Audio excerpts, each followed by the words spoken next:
Gimana caranya biar kalau kita menyebut nama Allah, kalau kita sholat, kalau kita berzikir itu jadi lebih tenang gitu, lebih happy. Karena sebetulnya orang mukmin itu bahagianya itu ada di dalam hati. Kalau bahasa Ibnu Taimiyah, surgaku itu di sini. Surga orang mukmin itu di hati.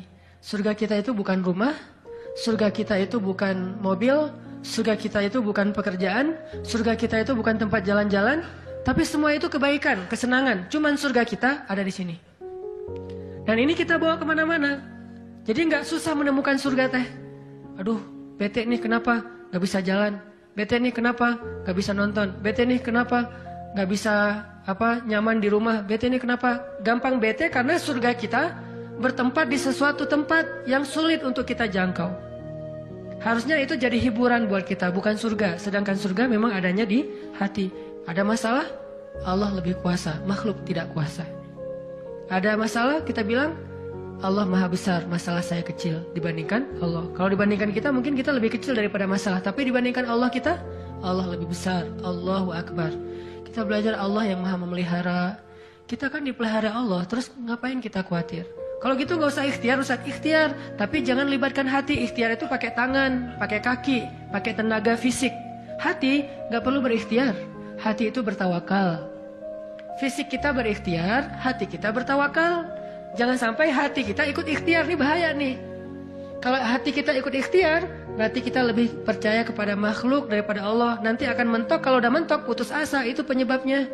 Gara-gara hatinya baper dengan ikhtiar. Ketika jalan-jalan ikhtiar itu tertutup, hati kita jadi give up. Nyerah aja deh. Sedangkan kalau hati kita nggak ikhtiar, dia cuma tawakal, jalan tertutup, dia masih bilang Allah maha kuasa. Ala kulli syai'in qadir. Segala sesuatu Allah maha bisa, nggak mungkin nggak bisa. Tetap.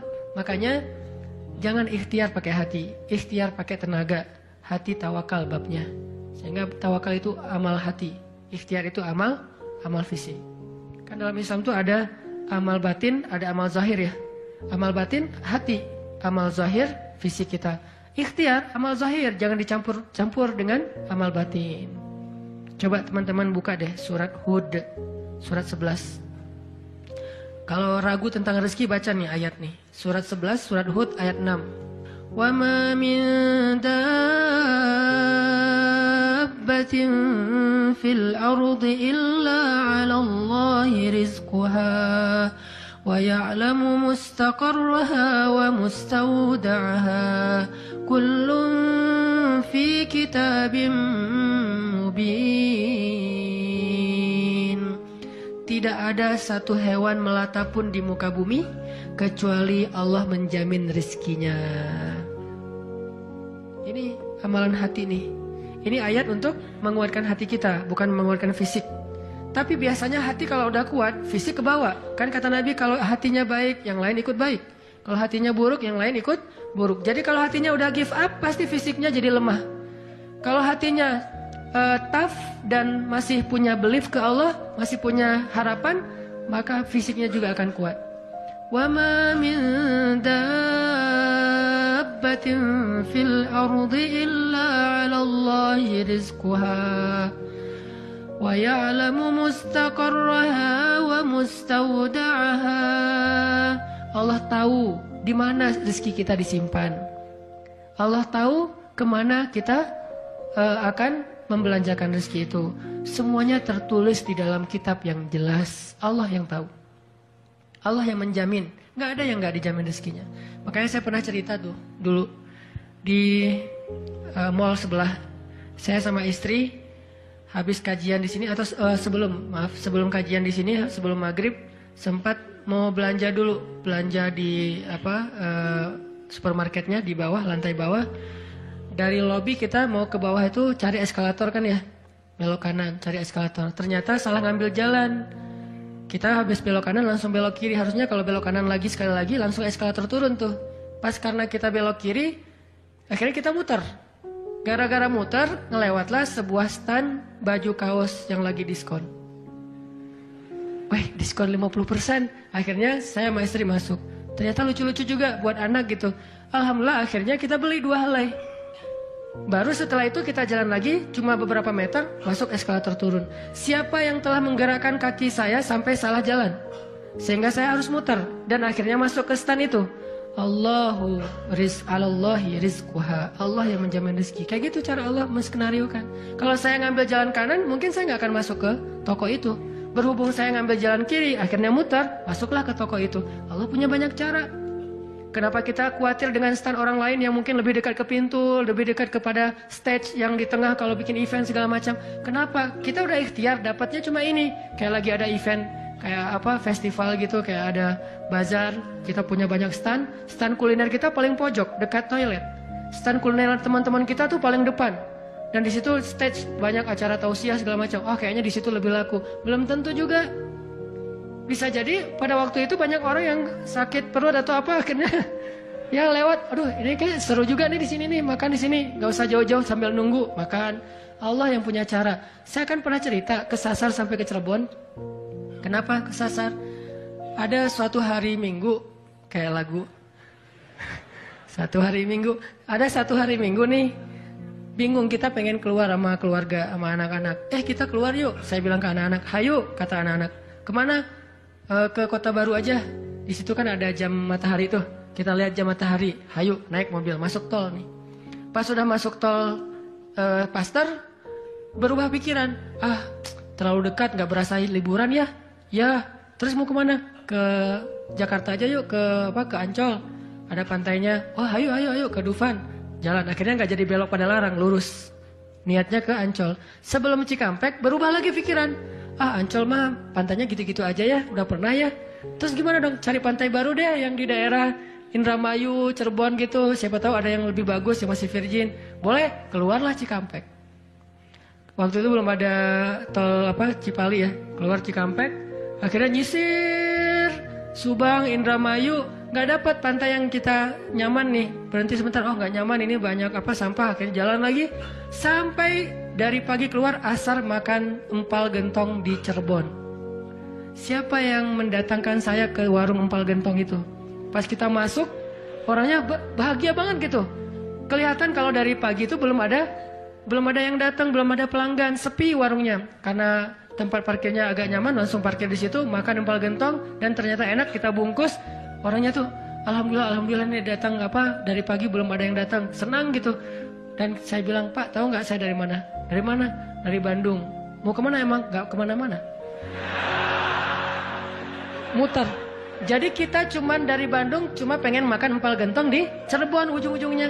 Pulang sampai ke Bandung jam 10 malam, macet lagi tuh di Sumedang karena ada perbaikan jalan. Cuma pengen makan empal gentong, ngasih rezeki ke orang di Cirebon. Kayak gitu banget tuh caranya tuh, coba lihat. Cara Allah. Oh, yakin nih sama Allah. Allah bisa banget ngedatangin. Kalau ini terjadi kepada orang lain, berarti kalau saya cari rezeki bisa juga caranya kayak gitu. Allah kan punya banyak cara. Cuman kadang-kadang atau seringnya kita nggak tahu cara itu, tahu hasilnya doang nih. Tiba-tiba dapat. Sesederhana itu kita berpikir, akhirnya sesederhana itulah syukur kita ke Allah. Kalau kita tahu gimana rumitnya rezeki itu datang ke kita, kita akan syukurnya lebih pasti tuh. Masya Allah ya, Allah ngedatangin rezeki ke saya tuh gitu-gitu amat. Sampai ada orang yang kesasar sekeluarga, bingung gitu. Tapi kan dia, kalau saya nggak cerita dia nggak akan tahu. Dia pikir cuma orang yang memang tinggal di Cirebon atau emang lagi jalan lewat kebetulan mampir. Artinya karena dia nggak tahu prosesnya, rasa syukurnya juga sederhana. Sama kayak kita nggak mensyukuri masakan istri kita kalau yang udah punya. Istri itu masak tuh rempong loh dari pagi, wah sampai ganti lagi. Kita nggak tahu ya, mungkin istri kita baru belajar masak, gagal 2 kali loh. Itu yang ketiga tuh, nggak enak pula. Udah gagal 2 kali. Dan kita pikir cuma masak sayur gini doang mah, sayur bening mah gampang. Kita kan nggak tahu prosesnya, sehingga apresiasi kita juga ya segitu-gitu aja. Kalau kita tahu prosesnya, walaupun cuma sayur bening sama telur ceplok, kita akan peluk istri kita, mah makasih banyak ya, mama udah berkorban banget buat papa mah. Hari ini makanan terenak sepanjang hidup papa loh mah. Kenapa ngomong gitu? Karena tahu prosesnya. Gitu juga kita ke Allah. Karena kita nggak tahu proses rezeki itu Allah setting sampai datang ke kantong kita. Kita kayak, ya alhamdulillah gitu doang. Tapi kalau kita tahu, Masya Allah, ya Allah, alhamdulillah atas semua nikmat yang kau berikan, puji-puji Allah. Artinya teman-teman, kalau galau tentang rezeki dari Allah, tentang pekerjaan, tentang kuliah, segala macam, termasuk tentang jodoh, coba baca ayat 6. Semua Allah yang jamin. Ini bab hati ya, lagi-lagi bab hati. Ikhtiar mah jalan aja terus, tapi hati Allahi rizquha, Allah yang menjamin. Itu baru jadi tenang nih mengingat Allah, tetap happy gimana-gimana juga. Dan ini ditaraddud, diulang-ulang. Coba diulang-ulang nih ayat nih. Jadikan salah satu ayat favorit. Kalau kita lagi galau, langsung baca ayat ini berulang-ulang sendiri kalau bisa. Baca dulu terjemahannya, hafal. Kalau udah hafal terjemahannya, tinggal baca ayatnya berulang-ulang. Sebelum tidur mungkin, kalau yang paling tenang. Kalau khawatir nggak bangun tahajud, ya udah sebelum tidur baca. Wa ma min dabbatin fil ardi illa 'alallahi rizquha. Diulang. Itu beda banget loh rasanya. Belajar untuk mentafakuri kebesaran Allah, sehingga kalau kita nanti ada masalah, mengingat Allah lebih mantap. Jadi dua ya, satu teman, kedua sering-sering tafakur. Wa yatafakkaruna fi khalqis samawati wal ard. Tafakkur. Dan sebetulnya teman-teman ya, kalau kita mau lebih persis nih, sholat duha itu ya, emang sholat tafakkur sebetulnya. Dulu para sahabat atau para anbiya, sholat duha itu di tempat terbuka. Di bukit, di kebun gitu. Sholat duha itu di tempat-tempat alam terbuka. Jadi benar-benar untuk tafakur alam. Sholat duha itu fungsinya untuk itu sebetulnya. Walaupun boleh banget dilakuin di dalam ruangan, di masjid, di rumah, di kantor. Boleh banget di kampus. Tapi kalau kita ada kesempatan sesekali, coba deh.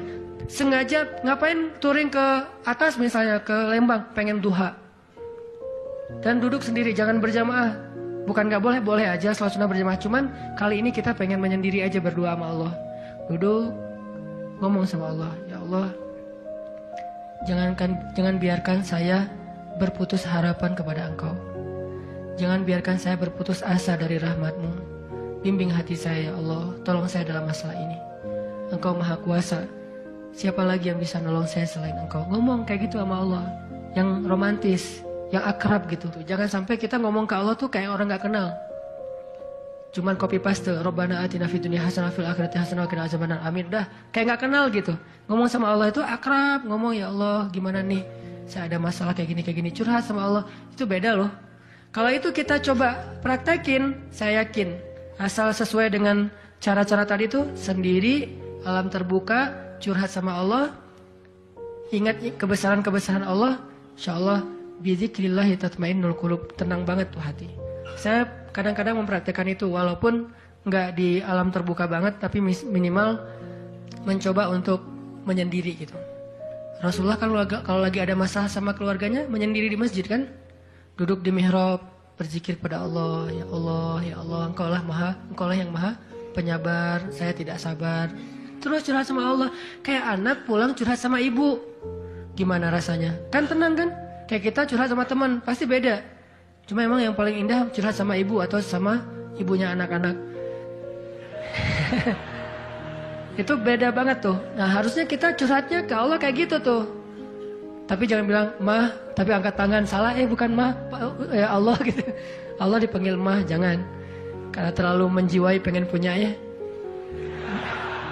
Sadanan mah ngebully wae. Tapi benar loh teman-teman, saya tuh membuktikan kata Allah setengah agama itu benar. Agama itu rasanya hati kita itu kayak belum sempurna sebelum ada Dia. Jadi gimana pun solehnya tuh kayak ada yang kurang gitu. Apa ya yang kurangnya di hati saya? Apa ya? Ternyata namanya belum tertulis, nggak jelas juga namanya siapa gitu. Kalau udah ada itu beda banget. Curhat, ngobrol, jalan, dan kalau dia orangnya soleh, pas lagi galau dia yang langsung mengingatkan kita.